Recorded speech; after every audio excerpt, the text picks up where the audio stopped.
Rádio Rio de Janeiro, a emissora da fraternidade, passa a apresentar Luz na Penumbra, programa que leva ao seu coração a mensagem da doutrina espírita.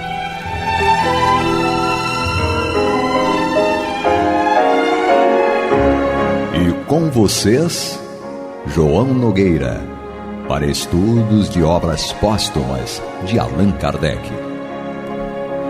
Bem, meus queridos amigos e irmãos, aqui estamos nós mais uma vez com alegria renovada para mais um estudo do livro Obras Póstumas de Allan Kardec, como disse aí o nosso querido Renaud.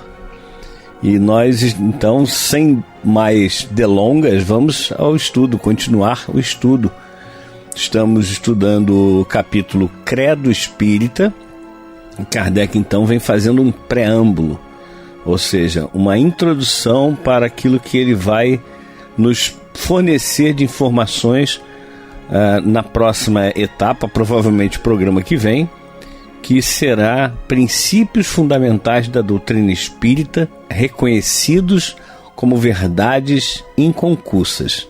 Então, vamos continuar aqui o preâmbulo, que diz Kardec o seguinte: para que a doutrina da vida futura doravante dê os frutos que se devem esperar, é preciso, antes de tudo, que satisfaça completamente a razão, que corresponda à ideia que se faz da sabedoria, da justiça e da bondade de Deus, que não possa ser desmentida de modo algum pela ciência.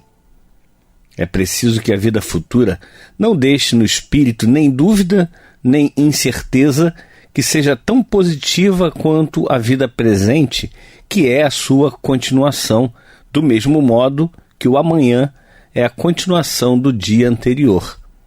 É necessário seja vista, compreendida e, por assim dizer, tocada com o dedo. Faz-se então um mistério que seja evidente a solidariedade entre o passado, o presente e o futuro através das diversas existências.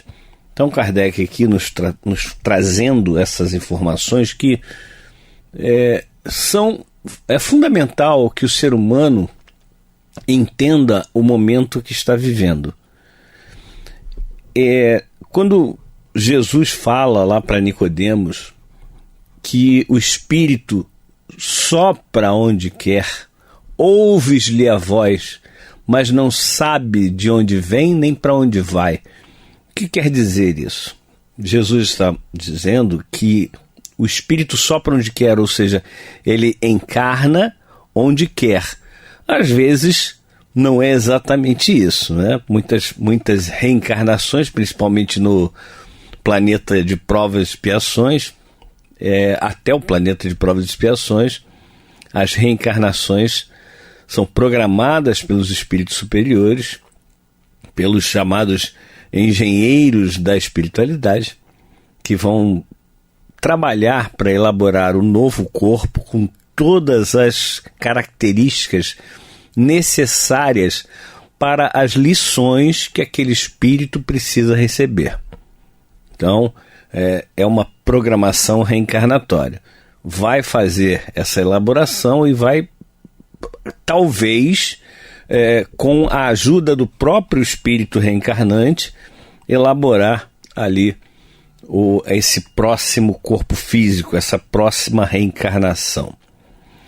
Então, o que nós temos nessa programação reencarnatória, muitas vezes, é que o espírito participa, sim, dessa programação.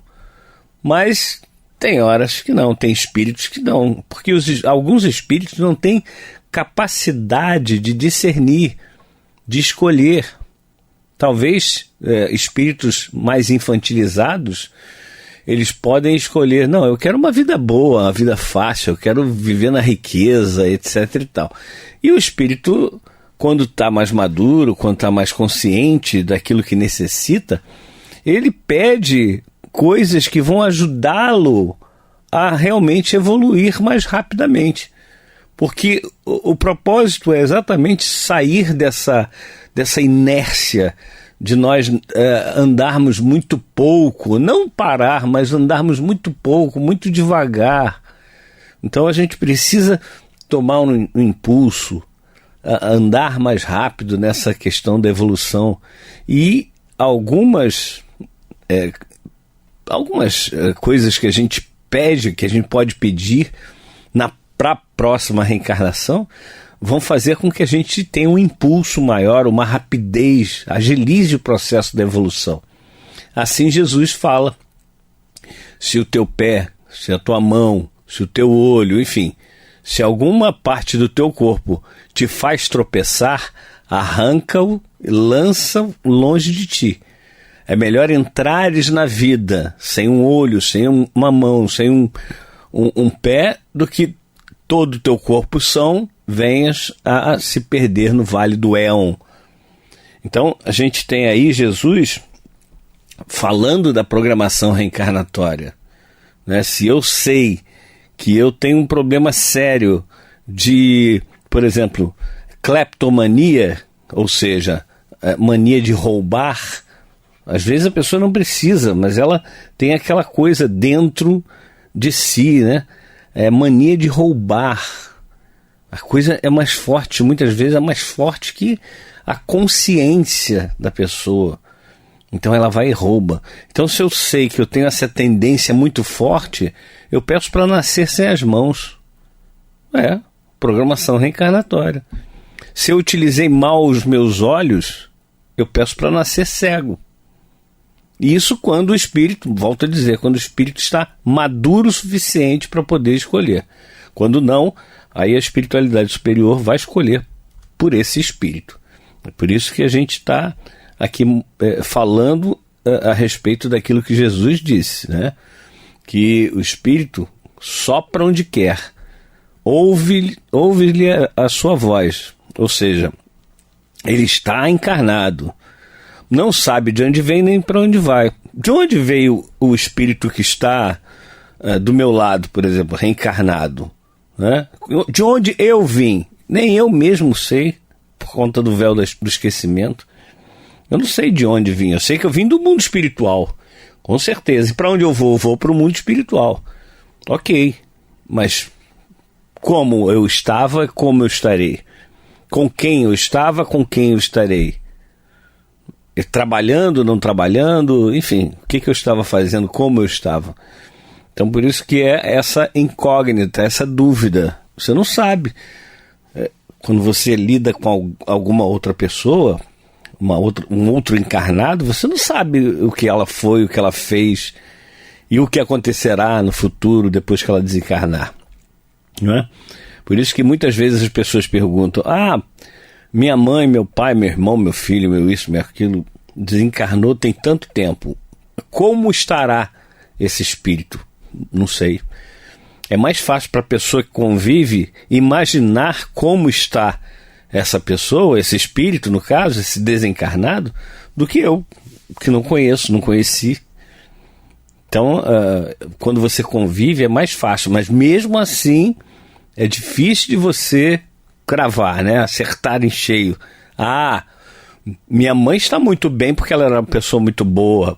Ela, com certeza, era uma pessoa e é uma pessoa muito boa, isso eu sei. Né? Mas sabe lá o que dentro dela tinha de necessidades, de dificuldades, coisas que ela poderia esconder? Eu não sei. Mas cada um de nós tem o seu eu, o seu íntimo, e que muitas vezes a gente não revela para ninguém. Tem coisas que a gente não fala absolutamente para ninguém. Só quem sabe é Deus, Jesus, os bons espíritos, o nosso anjo guardião e talvez um ou dois irmãos desencarnados que estejam conosco o tempo todo e que consigam ler o nosso pensamento. Mas difícil, né? Difícil a gente dizer que aquela pessoa está numa condição maravilhosa, elevadíssima, ou então que aquela pessoa está no umbral lá há 20, 30, 40, 50 anos. Não dá para afirmar isso. Então Kardec está dizendo aqui que a doutrina espírita, ela precisa realmente, a doutrina para consolar, para mostrar para a pessoa que, olha, não tema, a morte não é o fim de tudo. E você veio da espiritualidade, você vai para a espiritualidade.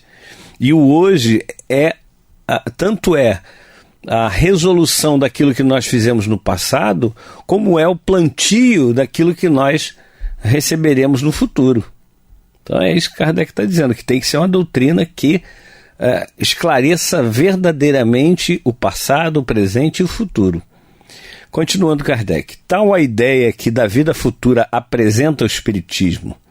O que a essa ideia dá força é que ela absolutamente não é uma concepção humana com o mérito apenas de ser mais racional, sem contudo oferecer mais certeza do que as outras.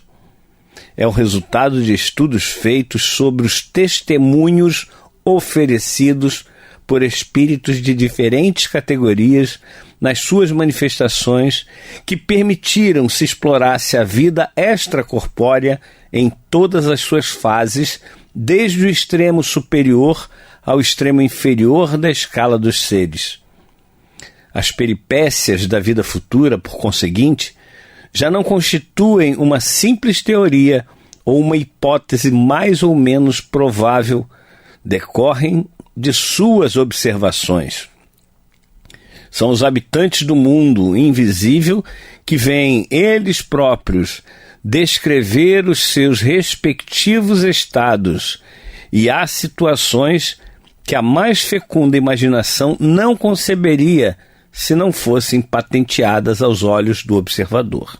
Então, Kardec nos colocando aqui uma coisa muito importante, mas antes de prosseguirmos, quero lembrar que vocês estão ligadinhos na nossa Rádio Rio de Janeiro em 1400 kHz AM, a emissora da Fraternidade, também através do site em radioriodejaneiro.digital. Vocês acompanham o programa Luz na Penumbra, que vai ao ar de segunda a sexta-feira, das 21 às 21h55, sempre com 2 blocos de 25 minutos. O primeiro bloco é um estudo de um determinado livro ou da Revista Espírita, nos anos pares e ímpares, ou então nós temos nós temos no primeiro bloco um livro, no segundo bloco outro livro, de 9 às 9h25, um livro, estudo de um livro, de 9h30 às 9h55, estudo de outro livro. E hoje, quarta-feira, das 21 às 21h25, o estudo é do livro Obras Póstumas, de Allan Kardec. Nós queremos, inclusive, agradecer imensamente a todos vocês que nos ajudam a fazer essa rádio caminhar cada vez mais. E para ajudar mais ainda, para você que ainda não colabora com o Clube da Fraternidade, que não faz parte do Clube da Fraternidade, que é o clube que faz com que a rádio funcione, é através do Clube da Fraternidade que nós temos toda essa programação no ar. O telefone e o WhatsApp do Clube da Fraternidade é o 21 3386 1422. 3386 1422. Se você quiser mandar seu recadinho para nós, mande pelo WhatsApp da Rádio Rio de Janeiro, que é o 21 98486 7633. 98486 7633. O nosso programa, ele é reprisado todas as quintas-feiras, às 3 horas da manhã e às 6 horas da manhã, né? Então, nós temos esses horários para vocês ficarem ligadinhos no nosso programa, nos nossos estudos, melhor dizendo. Então, Kardec aqui, na leitura que fizemos desse último parágrafo, ele fala exatamente do Espiritismo. O Espiritismo não é uma invenção de um homem, por isso que não é certo chamar de kardecismo, porque Kardec foi claro, e aqui nesse texto está claríssimo, que ele chama atenção para isso. Olha, a doutrina, não é do Hippolyte, não é do Allan Kardec. A doutrina é dos espíritos. Allan Kardec teve uma participação, sim, fundamental, não só uma participação. Muitas vezes ele faz com que a doutrina consiga nos mostrar aquilo que verdadeiramente precisamos ver, enxergar, sentir, né? Então, Kardec nos mostra que a doutrina veio através das experiências relatadas dos espíritos desencarnados, como é a vida deles lá na espiritualidade. É óbvio que lá no livro O Céu e o Inferno, que é onde são narrados os fatos, tem vários depoimentos ali de desencarnados, não é tão rico quanto, por exemplo, Nosso Lar, de André Luiz, e outros livros mais que nos chamam atenção pelas cores vivas que são traçadas. No livro O Céu e o Inferno, os espíritos vão descrever aquilo que sentem, ou sentiram, ou sentem, enfim, por conta do tipo de vida que eles tiveram. Qual foi o tipo de encarnação que eles tiveram? Como eles procederam? E aí é o retrato do que eles encontraram na espiritualidade.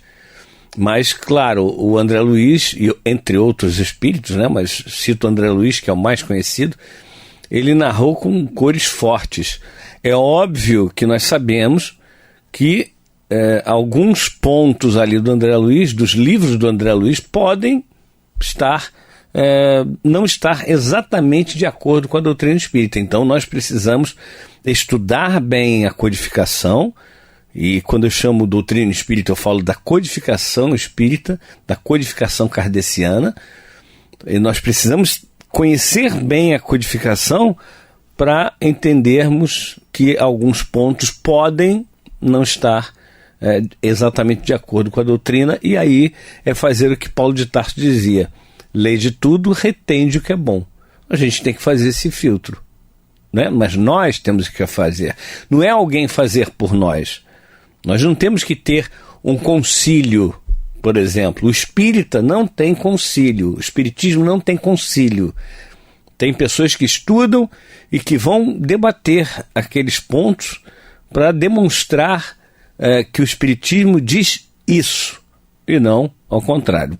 Bom, continuando aqui o texto de Kardec, diz ele: ministrando a prova material da existência e da imortalidade da alma, iniciando-nos em os mistérios do nascimento, da morte, da vida futura, da vida universal, tornando-nos palpáveis as inevitáveis consequências do bem e do mal, a doutrina espírita, melhor do que qualquer outra, põe em relevo a necessidade da melhoria individual. Por meio dela, sabe o homem de onde vem, para onde vai, por que está na Terra. O bem tem um objetivo, uma utilidade prática. Ela não se limita a preparar o homem para o futuro, forma-o também para o presente, para a sociedade. Melhorando-se moralmente, os homens prepararão na terra o reinado da paz e da fraternidade. Olha que coisa incrível. O Espiritismo não prepara apenas o ser humano para o futuro, ele prepara para o presente, porque nós começamos a perceber, através dos estudos da doutrina espírita, que se eu continuar por esse caminho eu vou cair no barranco, com certeza. Então eu preciso me modificar intimamente, eu preciso fazer a tão citada reforma íntima, para que eu me torne uma pessoa melhor. Então, quando nós vamos estudando a doutrina espírita, nós vamos percebendo que nós somos espíritos e que estamos aqui para aprender, para nos melhorar, para nos aperfeiçoar, para sermos espíritos melhores ainda encarnados. Então a sociedade como um todo tende a melhorar através dessa maravilha que é a vivência, não é o estudo, mas a vivência da doutrina espírita. Continuando Kardec: A doutrina espírita é, assim, o mais poderoso elemento de moralização por se dirigir simultaneamente ao coração, à inteligência e ao interesse pessoal bem compreendido. Por sua mesma essência, o Espiritismo participa de todos os ramos dos conhecimentos físicos, metafísicos e morais. São inúmeras as questões que ele envolve, as quais, no entanto, podem resumir-se nos pontos seguintes que, considerados verdades inconcussas, formam o programa das crenças espíritas. E aqui, então, termina o preâmbulo. Como disse, vamos começar no próximo programa, vamos trazer no próximo programa os princípios fundamentais da doutrina espírita reconhecidos como verdades inconcussas. E aí a gente tem essa grandiosa passagem que Kardec nos traz resumidamente, a questão de... ele compara o que são as doutrinas tradicionais que fazem com que o medo seja o principal objeto, e a doutrina espírita que vai pelo lado racional. Outro dia eu conversava com uma pessoa, um médium, uma mediunidade assim, diria absurda, e eu falava para esse médium, está afastado do trabalho, eu falava, olha só, você recebeu esse instrumento para poder usar. Caso você não use, você vai ter que prestar contas dessa não utilização dessa ferramenta, desse instrumento. E aí esse médium vira para mim e fala assim, mas é isso que eu não gosto, é essa coação do medo. Eu falei, não é coação do medo. Não estou te dizendo que se você não trabalhar, você vai ficar no umbral durante 50 anos. Não estou falando isso. Não estou falando que você vai sofrer uma... Não estou falando que você vai sofrer uma próxima reencarnação vindo num corpo aleijado, cego, mudo. Não falei nada disso. Não é isso. O que eu estou dizendo é que nós temos a nossa responsabilidade em qualquer ponto da nossa vida, quer vida espiritual, quer vida física, nós temos as nossas responsabilidades.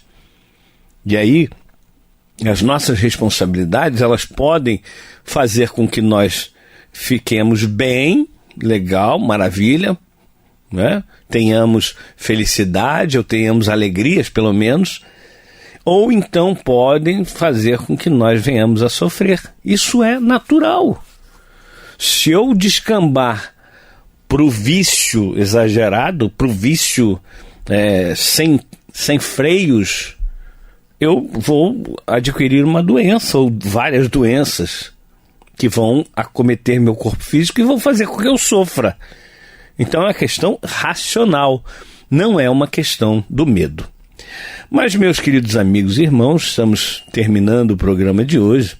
No próximo programa, como disse, vamos trazer esse novo parágrafo, esse novo ponto de estudo do capítulo Credo Espírita.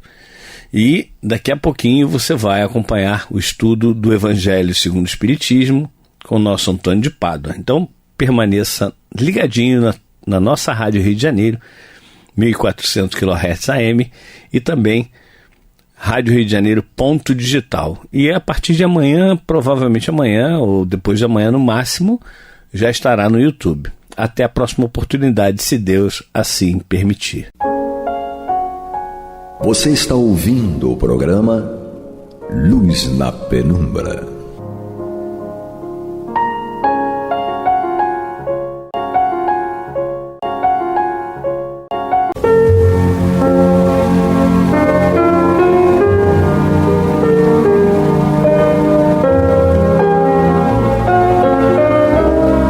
A Rádio Rio de Janeiro está levando ao seu lar e ao seu coração a mensagem consoladora da doutrina espírita, através do programa Luz na Penumbra.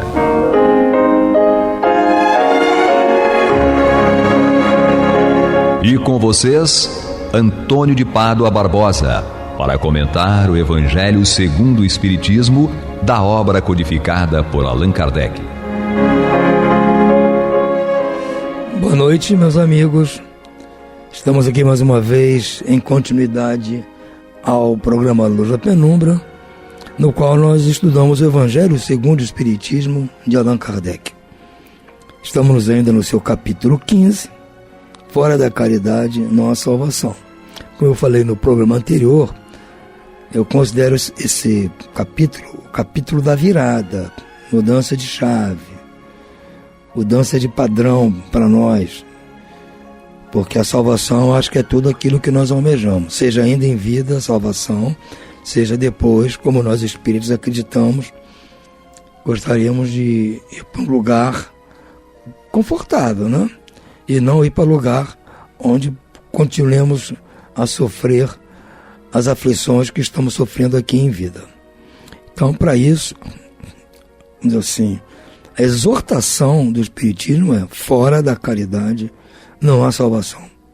Nós já estudamos nos programas anteriores o pensamento do Cristo a respeito das leis e que levou a esta conclusão de Allan Kardec: fora da caridade não há salvação, que é o título deste capítulo.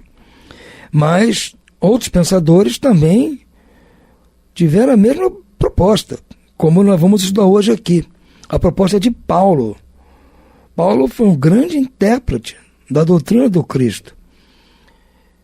Levou-a para todo aquele povo, além dos judeus, os chamados gentios.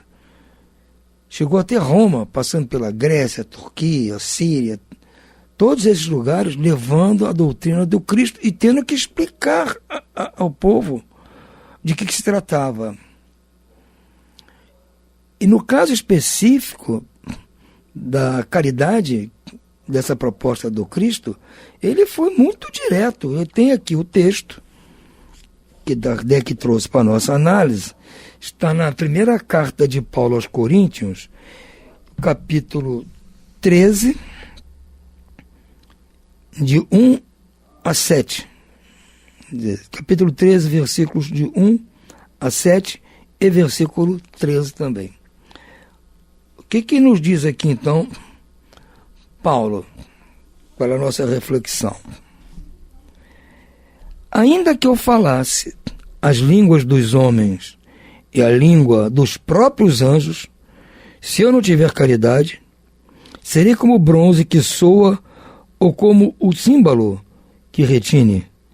Ainda que tivesse o dom da profecia, que penetrasse todos os mistérios e tivesse perfeita ciência de todas as coisas, ainda que tivesse toda a fé possível, a ponto de transportar montanhas, se eu não tiver caridade, nada sou. E mesmo que houvesse distribuído os meus bens para alimentar os pobres, e houvesse entregado meu próprio corpo para ser queimado, se eu não tiver caridade, tudo isso de nada me serviria. A caridade é paciente, é branda e benfazeja. A caridade não é invejosa, não é temerária, nem precipitada, não se enche de orgulho, nem é desdenhosa, não cuida de seus interesses, não se agasta, não se azeda com coisa alguma, não suspeita mal, não se rejubila com a injustiça, mas se rejubila com a verdade. Tudo suporta, tudo crê, tudo espera, tudo sofre. Agora, pois, permanecem as 3 virtudes: a fé, a esperança e a caridade. Mas dentre elas, a mais excelente é a caridade. Paulo sintetizou para nós aqui muito bem do que se trata a caridade e da sua importância crucial no nosso processo evolutivo.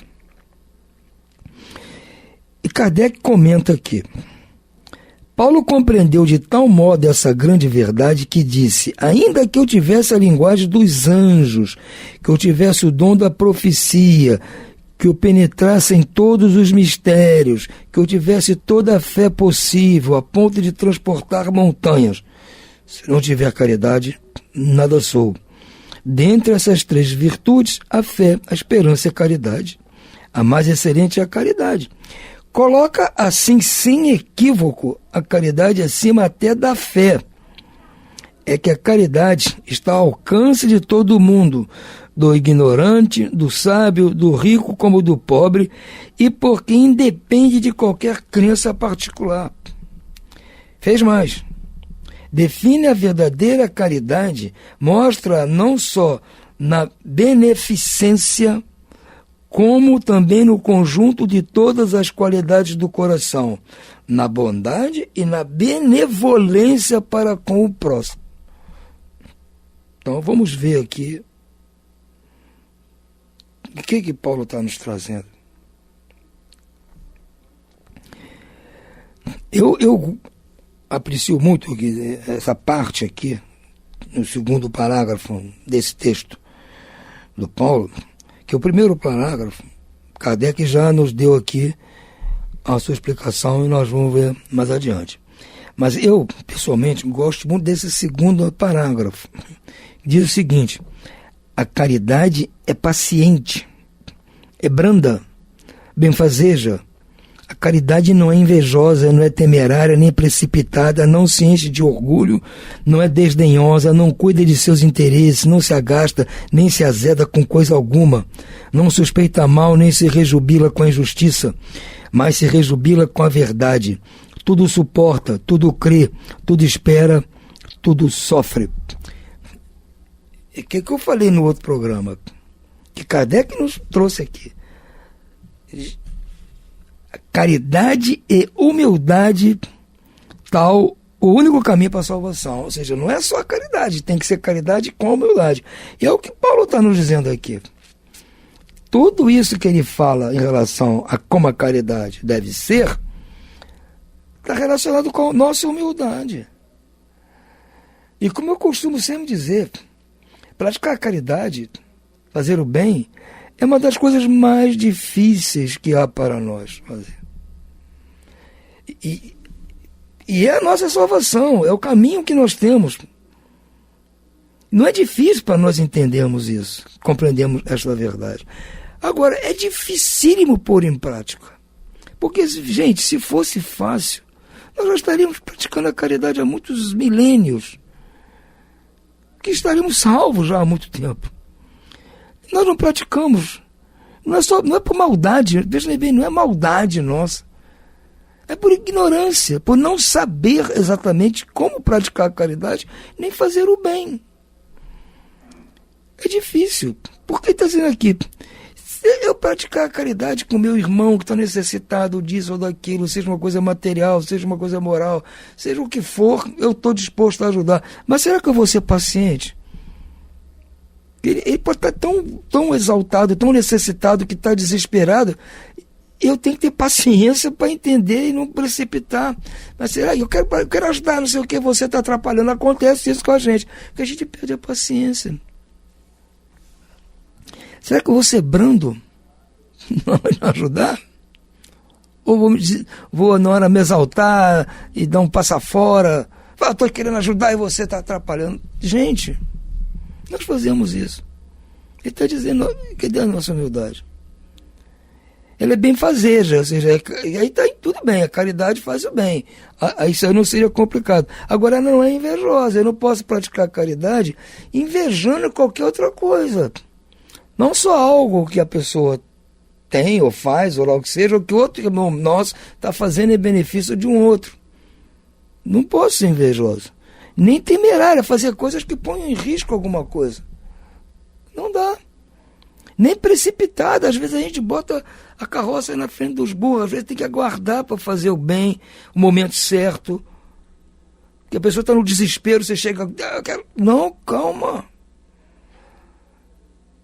É igual aquela pessoa que está no deserto, encontrado lá morrendo de sede. Você dá um balde d'água... Não vai dar um balde d'água para ela matar. Você tem que dar aos pouquinhos. E molhando os lábios com pano úmido, o rosto. Dá água aos pouquinhos. Não pode dar... Tem que ter paciência. Então eu não posso ser precipitado. E nem se enche de orgulho. Eu sou caridoso, viu, gente? Eu faço bem, eu amo o próximo. Vamos parar, não dá. E nós fazemos tudo isso. Paulo está nos dando a dica perfeita. Nós temos que evitar tudo isso. E não vai ser de hoje para amanhã que vamos nos enquadrar nisso aqui. Nós temos que trabalhar muito. Por isso que eu disse que é difícil praticar o bem, praticar a caridade, amar o próximo. Então uma coisa não é desdenhosa, eu não posso fazer as coisas com desdém. Nem fazer por interesse meu, cuidando do meu interesse em relação... Eu estou fazendo algo por alguém, mas visando um interesse meu por trás. Então, não é caridade. Eu estou ajudando lá um donativo, uma esmola, um benefício qualquer, mas se tiver um interesse, eu não me agasto, quer dizer, não vou me aborrecer com a situação, nem me azedar com coisa alguma. A gente faz isso. Se aborrece na distribuição de alguma coisa lá com a pessoa que está recebendo, porque ela tem um comportamento estranho ou recebe mal, a gente pisa na bola. Nós somos assim. Nem suspeitos mal, quer dizer, estou suspeitando que essa pessoa está fingindo que está necessitando. Não, nós fazemos. Nem me rejubilo com a injustiça. Se aquela situação é uma situação injusta, no meu ponto de vista, porque a pessoa está passando, eu estou tentando ajudar, eu não vou ficar me rejubilando por a situação injusta pela pessoa que está passando. Ao contrário, eu me rejubilo com a verdade. A verdade é que vai ser o balizador das minhas ações.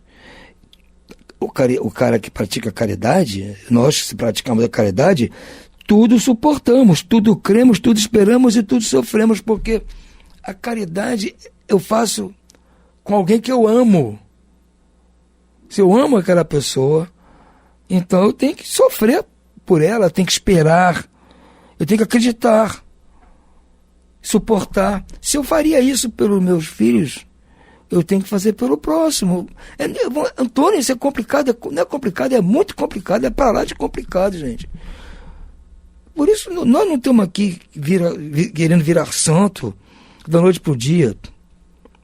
Agora eu vou praticar isso aqui numa boa, tranquilo. Não vamos praticar numa boa, tranquilo. É difícil. É muito difícil, mas nós temos aqui o começo, nós temos que ir treinando. Se nós temos uma facilidade, vamos dizer assim, em termos de praticar a caridade, pelo menos a caridade material, através dos centros espíritas que nós frequentamos, as instituições espíritas, os abrigos, né? que a gente pode ir lá ajudar, participar, levar os alimentos, as roupas, participar das atividades, ajudar lá, se for cada um asilo de pessoas idosas, com os entretenimentos, se for no centro espírita, na distribuição, no atendimento fraterno, tudo isso são chances que estão sendo dadas a nós de aprendermos a praticar a caridade. E Deus nos dá, vamos dizer assim, a misericórdia de nós estarmos fazendo tudo isso com a pessoa, com o próximo. Com o próximo. Nós não estamos fazendo com o que está perto. Porque muitas vezes nós temos que fazer tudo isso que fazemos com a pessoa que vai na nossa instituição pedir uma ajuda, ou uma pessoa que a gente conhece precisa de uma ajuda. Fazemos e não estamos fazendo para aquele, como diz, para o nosso filho, para o nosso cônjuge, para os nossos pais, que tem a mesma dificuldade de todo mundo. Mas nós estaríamos incluindo aí um sentimento de sofrimento, de dor, porque estão fazendo com o próximo.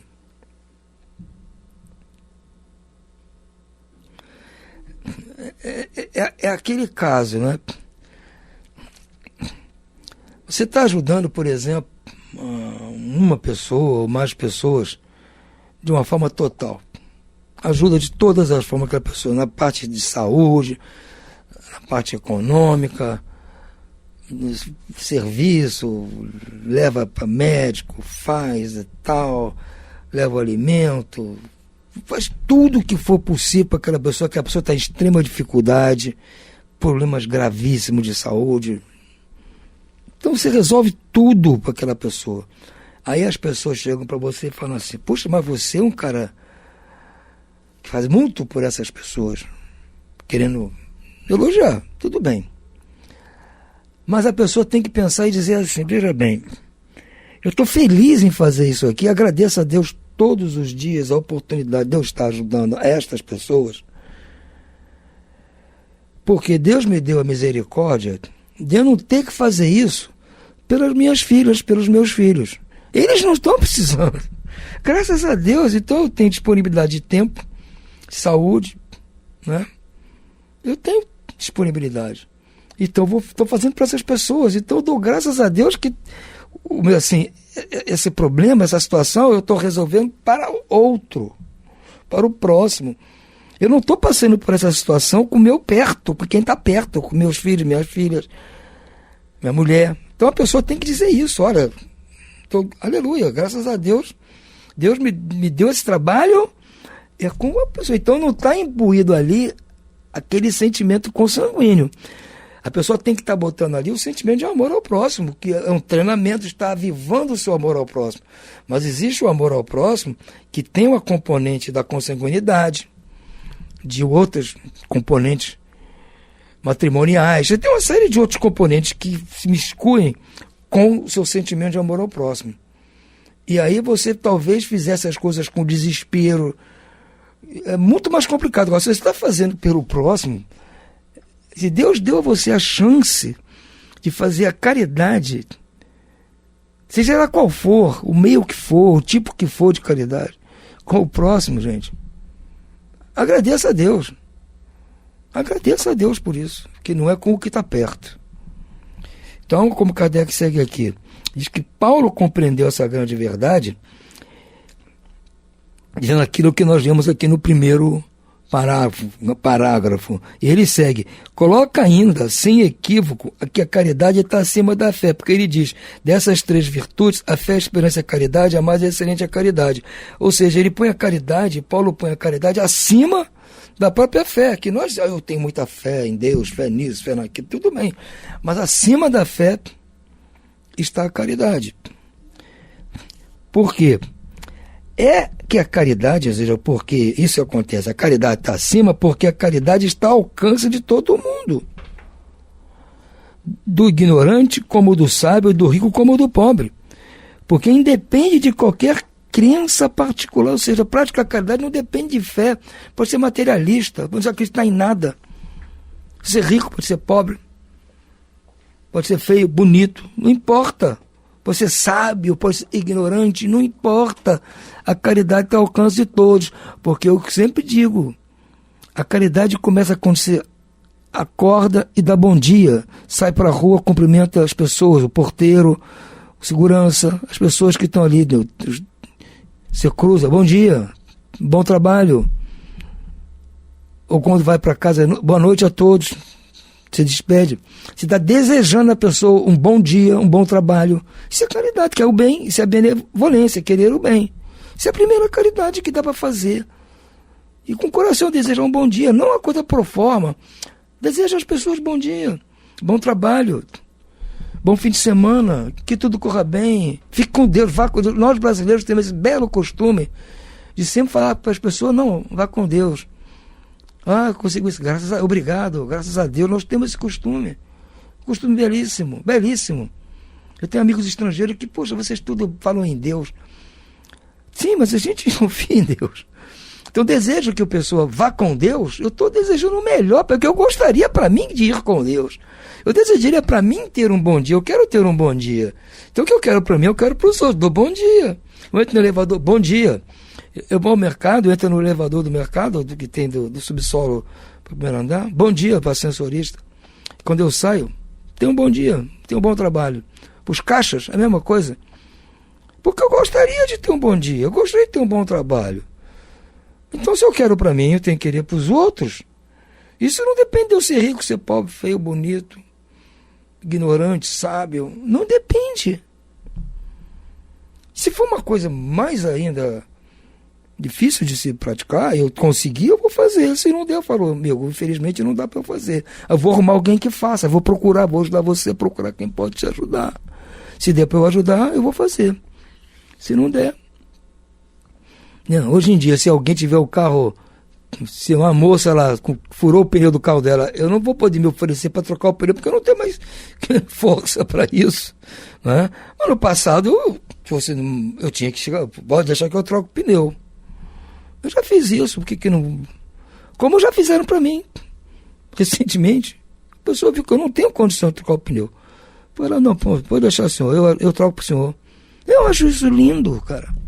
É a caridade que dá para fazer.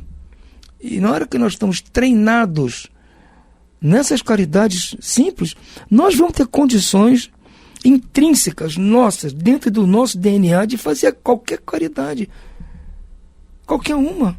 Porque nós já estamos habituados. Eu digo sempre, o centro espírita, as instituições espíritas são um ótimo lugar para se treinar isso. Nós vamos nos treinando a praticar a caridade. Com nossos colegas da instituição, com os participantes, com aquelas pessoas necessitadas, com todos. Nós temos um lugar lindo para a gente ir treinando. Isso vale para as outras instituições religiosas. Da mesma forma, eu estou falando do Centro dos Espíritos, porque nós somos espíritas, mas isso vale para todas elas. Vale para os clubes de serviço, como Rotary, Lions e tal, não tem nada a ver com religião, mas vale também. Então, nós temos essas oportunidades que Deus nos dá de praticar. Mas ninguém vai dizer, mas eu nunca tive chance de praticar a caridade. Pelo amor de Deus, nunca teve chance de abrir a porta do elevador para alguém mais necessitado passar, ou mais idoso, ou mais frágil, ou entrar na sua frente? Será que você nunca teve essa chance? Então, vamos pensar, dá para a gente fazer toda hora a prática da caridade e nos habituarmos para quando surgir uma necessidade grande, Deus fala, não, pode escolher lá, pode escolher o Antônio, porque ele está habituado a fazer isso, dá um serviço maior para ele que ele vai resolver. Porque está vendo o que eu estou tentando fazer. Agora, se eu não faço isso, não faço, ele vai, por que eu vou dar a chance do Antônio praticar a caridade se ele não faz nem um bom dia para os outros? Então não dá. Aí fica complicado para mim. Então, a sugestão é essa. Vamos praticar a caridade simples. E pouco a pouco Deus vai nos dando casos mais complicados para nós resolvermos. Por hora, vamos ficando com Deus. E uma boa noite a todos. Muita paz.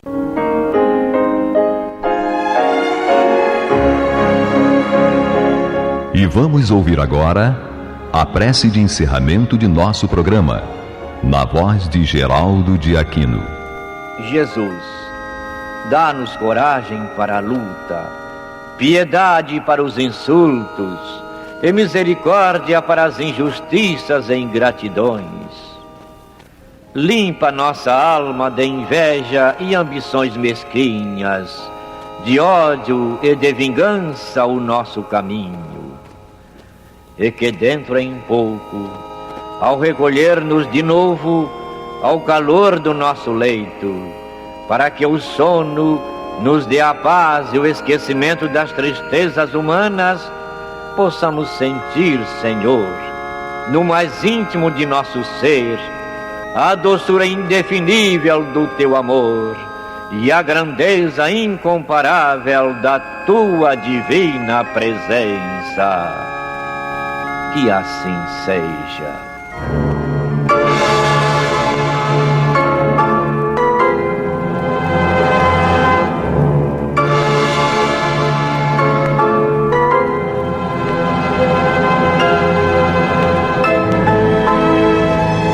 Acabamos de apresentar o programa Luz na Penumbra, que voltará a ser apresentado amanhã às 21 horas nesta emissora.